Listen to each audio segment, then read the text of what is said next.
ini adalah timnas Indonesia di kualifikasi Piala Dunia 2022. At the time, kita benar-benar hanya dianggap menjadi pelengkap dan tidak berdaya dalam ajang kualifikasi pesta olahraga dunia tersebut saat itu. 5 tahun setelahnya muncul harapan besar bagi seluruh rakyat, pecinta atau supporter sepak bola Indonesia untuk pergi dan menjadi bagian dari Piala Dunia. Dan ini timnas Indonesia saat ini, yang mana kita bisa sebut merupakan pencapaian terjauh bangsa yang sangat gila bola ini di kualifikasi Piala Dunia. Hal yang paling menarik bukan hanya itu saja. Mari kita lihat kedua gambar ini. Pada tahun 2019, saat itu kita hanya memiliki 2 pemain naturalisasi. Di 2024 dan 2025, kita punya hampir mayoritas pemain dihuni oleh pemain diaspora kita. Apakah hal ini salah? Jelas tidak salah, setidaknya berdasarkan regulasi FIFA saat ini. Dan tentunya, naturalisasi pemain timnas bukan hanya terjadi di Indonesia saja. Pemain naturalisasi sering menjadi tempat oleh banyak pemain untuk memperkuat negara yang sebenarnya bukan buat negara di mana mereka dilahirkan. Dari data yang ada, pada tahun 1930-an, jumlahnya hanya mencapai 5% saja. Nah, wacana pemain naturalisasi di sepak bola timnas ini mulai meningkat bahkan mencapai 16,5% di Piala Dunia 2022 Qatar lalu. Jadi fenomena pemain naturalisasi di tim nasional sepak bola kini bukan hal yang asing lagi. Bahkan negara termasuk Indonesia memanggil pemain yang lahir atau besar di luar negeri, namun kemudian diberi kewarganegaraan untuk memperkuat tim nasional.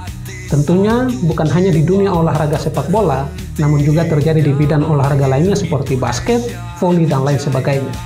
Lalu apa sebenarnya alasan dibalik tren ini? Apakah ini tanda kemajuan atau justru kelemahan dalam sistem pembinaan sepak bola suatu negara?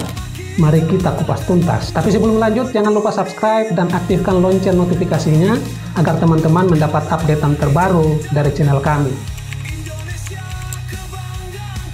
Salah satu alasan utama penggunaan pemain naturalisasi adalah untuk meningkatkan kualitas tim nasional dalam waktu cepat. Banyak negara yang merasa bahwa mereka belum memiliki pemain lokal dengan kemampuan yang setara dengan standar internasional, terutama di posisi-posisi krusial, seperti halnya bek tengah, gelandang bertahan, bahkan juga pada striker. Dengan mendatangkan pemain naturalisasi yang telah bermain di Liga Top Eropa misalnya, atau memiliki pengalaman internasional, tim nasional tersebut bisa langsung mendapat peningkatan performa, seperti halnya Indonesia belakangan ini. Di era globalisasi seperti saat ini, mobilitas manusia meningkat tajam. Banyak anak keturunan dari negara berkembang yang lahir di luar negeri, terutama di Eropa dan Amerika, Belanda, Denmark, Inggris, Jerman, dan negara-negara yang kita kenal sangat baik dunia sepak bolanya. Mereka tumbuh dalam sistem sepak bola yang lebih maju, tetapi tetap memiliki ikatan darah dengan tanah leluhur mereka. Contohnya pemain keturunan Maroko, Senegal, atau Nigeria yang lahir di Prancis atau Belanda. Bahkan juga di Indonesia, mereka sering memilih membela negara asal orang tua mereka karena kesempatan bermain lebih besar dibandingkan bersaing di timnas di mana mereka dilahirkan. Banyak negara yang menggunakan pemain naturalisasi untuk memperkuat skuad dalam menghadapi turnamen besar, seperti halnya Piala Asia, Piala Afrika, atau bahkan Piala Dunia. Ini adalah strategi jangka pendek untuk mendongkrak peringkat FIFA dan juga prestasi suatu tim. Negara seperti Qatar misalnya, sukses menjuarai Piala Asia 2019 dengan bantuan sejumlah pemain naturalisasi yang mereka bina sejak usia dini. Di beberapa negara, maraknya pemain naturalisasi mencerminkan masalah mendasar dalam pembinaan usia muda. Ketika akademi sepak bola tidak berkembang, liga lokal minim kompetisi, atau infrastruktur tidak memadai, maka sulit untuk mencetak pemain lokal yang siap bersaing di level internasional. Maka untuk mengatasi hal ini, naturalisasi bisa disebut sebagai jalan pintas yang sering dipilih. Meskipun dalam jangka seperti yang banyak dibicarakan pengamat sepak bola akhir-akhir ini, bahwa hal ini bisa menghambat laju dan persaingan regenerasi di level lokal. Banyak pelatih asing lebih percaya pada pemain naturalisasi dikarenakan mereka memiliki pemahaman taktikal dan juga pengalaman kompetisi yang lebih tinggi.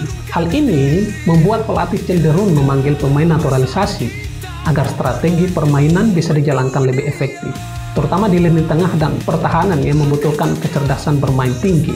Kasus di Indonesia misalnya, hal ini bisa dianggap sebagai gabungan strategi dan juga kebutuhan, di mana penggunaan pemain naturalisasi meningkat tajam dalam beberapa tahun terakhir.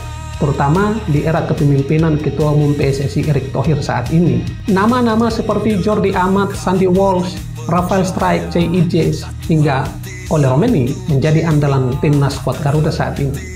Tentunya hal ini dilakukan karena alasan untuk kebutuhan memperkuat posisi tertentu, kemudian minimnya pemain lokal yang bersaing di liga luar negeri. Strategi ini dianggap untuk mempercepat pencapaian target prestasi di tingkat Asia Tenggara dan juga Asia. Namun, PSSI dalam beberapa kesempatan juga menegaskan akan berkomitmen tetap mengembangkan pemain lokal melalui kompetisi usia muda dan akademi, agar naturalisasi bukan jadi ketergantungan jangka panjang. Teman-teman sekalian, di setiap pengambilan keputusan pastinya menuai pro dan juga kontra. Keuntungannya untuk naturalisasi ini bisa meningkatkan kualitas dan daya saing tim nasional kita, kemudian memberi inspirasi kepada pemain lokal untuk bersaing lebih keras, serta mendatangkan pengalaman dan profesionalisme ke lingkungan tim. Namun, tentunya pasti ada kekurangannya, seperti salah satu contoh yang tadi saya sebutkan, bahwa hal ini bisa menghambat regenerasi pemain lokal, mengurangi rasa keterikatan identitas nasional jika tidak melalui proses panjang, dan menjadi ketergantungan jika tidak diimbangi atau dibarengi dengan pembinaan jangka panjang.